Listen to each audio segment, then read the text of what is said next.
Bodhisattva helps reunite my family after 15 years of separation. Deepest gratitude to the greatly merciful and greatly compassionate Kuan Yin Bodhisattva. Deepest gratitude to all Buddhas, Bodhisattvas, and Dharma protectors. Deepest gratitude to Master Jinhong Lu. Good afternoon to all fellow Buddhist friends. I'm very grateful to be given this opportunity to share with you about my personal experience and true encounter after practicing Buddhism. Sometime in October 2015, a Buddhist friend introduced Kuan Yin Chita Dharma Door to me. I was stunned by the miraculous things that Master Lu performed as depicted in a two-tongue program. For some unbeknown reason, I could feel an indescribable closeness with Master Lu. From there on, I decided to embark on my spiritual cultivation journey with Kuan Yin Chita Dharma Door. My family life began to unravel in 2003 in the aftermath of my husband's marital infidelity. The extramarital affair ruined our marriage, leaving me with no choice but to bring along my then 6-year-old daughter to live separately from him.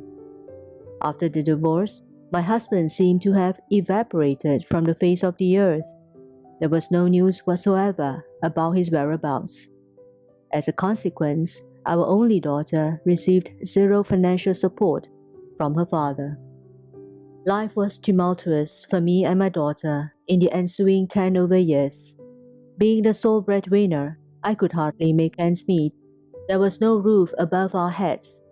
Our dire situation culminated when my former sister-in-law claimed occupation of the only piece of contracted land that we had. She was insistent and unwilling to accede to our pleas. All forms of negotiation involving the village committee came to naught. Overwhelmed by the harsh realities life had thrown at me, financially broke and yet having to deal with unruly family members of my former husband, my heart was filled with hatred. I was insistent of changing my daughter's surname in my quest to terminate all possible links with this family. In 2008, I got to know that my former father-in-law had a fall prior to the Lunar New Year and broke his leg. On the first day of the Lunar New Year, I decided to visit him with my daughter on the pretext of wanting to wish him well. Instead, I took advantage of the opportunity to verbally abuse the old man, causing him tremendous grief. Consumed by hatred and unable to extricate myself from it, my whole life had been nothing but misery. I started to appreciate and understand the workings of the law of karma after practicing Buddhism. I came to a realization that the twists and turns of my life were none other than the crystallization of karmic dues that I needed to repay in this life. This helped me to stop bearing any grudges towards my former husband and his family. I learned to let go. One day, my former father-in-law fell seriously ill and requested to see my daughter. I acceded to his request. However, my daughter was adamant of not meeting her grandfather. After all, she had been with me all those years and hence was subject to my negative influence. To break the impasse, I decided to confess my wrongdoings to her. I told my daughter, "Hatred and desire to take revenge have clouded Mommy's rational thinking and inner wisdom all these years. I'm sorry. I do not wish to walk this path of hatred anymore. Can you be with Mommy as we take a brand new path?" My sincere repentance helped convince my daughter, and eventually she relented and promised to return to the village to pay her grandfather a visit. My father-in-law bounced back to health soon after, and their relationship started to improve. It subsequently became a ritual for my daughter to pay her grandfather a visit every year. On many occasions, she would return home to ask me, "Mommy, why does Grandpa cry whenever he sees me?" I said to her, "Grandpa must be missing your daddy." Sometime in October 2018, my former father-in-law rang me and confided that he had a feeling his son was no longer alive, as it was impossible that he did not contact any one of us for the past 15 years. I could only console him by saying, "Don't worry, I'm sure he's still alive. He's too young to die." Unconvinced, my father-in-law continued to toy with the notion that his son was long gone. He revealed that the Lunar New Year's Eve had always been the most difficult for him, whenever he had to display the ancestral tablets to pay respects. On this day, he would be torn between adding or not adding his son's name to the ancestral tablets. He was worried that by not doing anything would render his son's spirit homeless. On the other hand, adding his son's name might be a bad omen if he was still alive.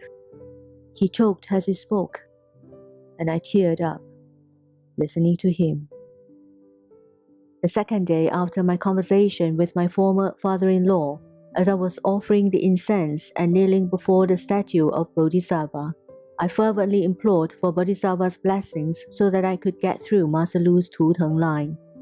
All that I wanted to ask was whether my former husband was still alive. If he were, I hoped he would make an attempt to reconnect with his long-abandoned family. If he weren't, I hoped he would visit his family members in their dreams. This would provide the much-needed closure to the seemingly endless wait for his return, and put a stop to the long-standing torment that his aged father had to undergo. At that point, all the other personal questions that I had planned to ask Master Lu ceased to bear any importance. Master Lu once said, "Those who seek blessings for others and harbor no selfish intentions, their cries for help will be heard, and for that, Bodhisattva will answer their prayers." Half a month later, out of the blue, I received a call from my daughter, who was then studying in a university in the provincial capital. She told me that her father sent her a text message and was curious to know about its authenticity. I told her, "Let's not get overly anxious about this. We'll discuss further once I verify it." I immediately rang my former father-in-law to seek confirmation. Overwhelmed by emotions, the old man vouched that he too received a call from his long-lost son. I couldn't believe my ears. Who would have thought that you could still hear from someone who had completely disappeared for 15 years?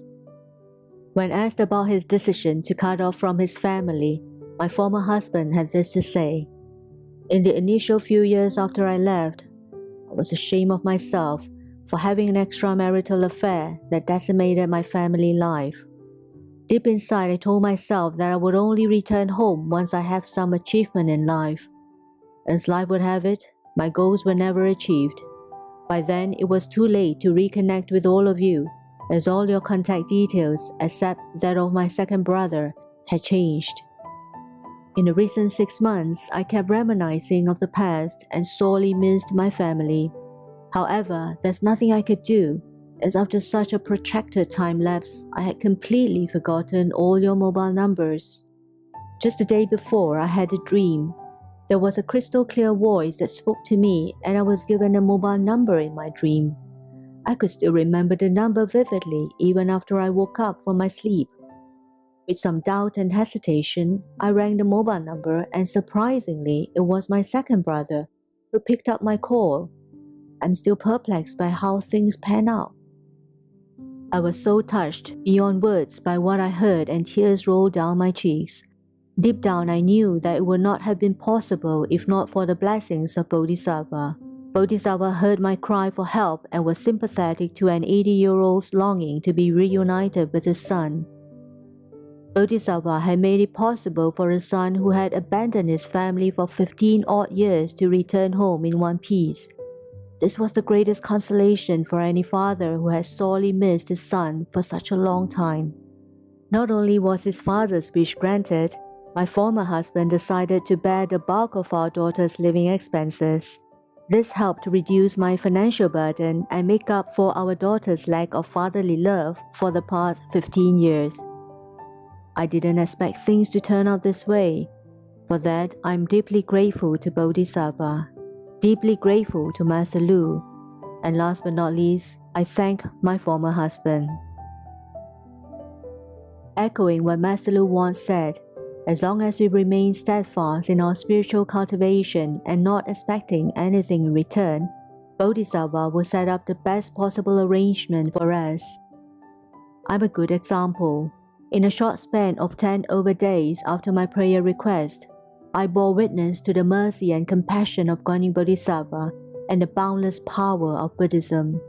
The outcome was incredible to speak of. My long-lost former husband was reunited with his family after 15 years of absolute disappearance. As long as you have a steadfast faith in Buddhism, remain diligent in your spiritual cultivation journey, get rid of evil deeds and perform good deeds, Bodhisattva and Master will surely shower you with their compassion. I will stay true to my vow of becoming a lifelong vegetarian, honor our Master and revere his teachings, to be single-minded and diligent in my Dharma practice, and last but not least, transcend the cycle of rebirth in this lifetime. If my sharing is improper in any way, I would like to seek forgiveness from the greatly merciful and greatly compassionate Guanyin Bodhisattva, all Buddhas, Bodhisattvas, Dharma protectors, and Master Lu.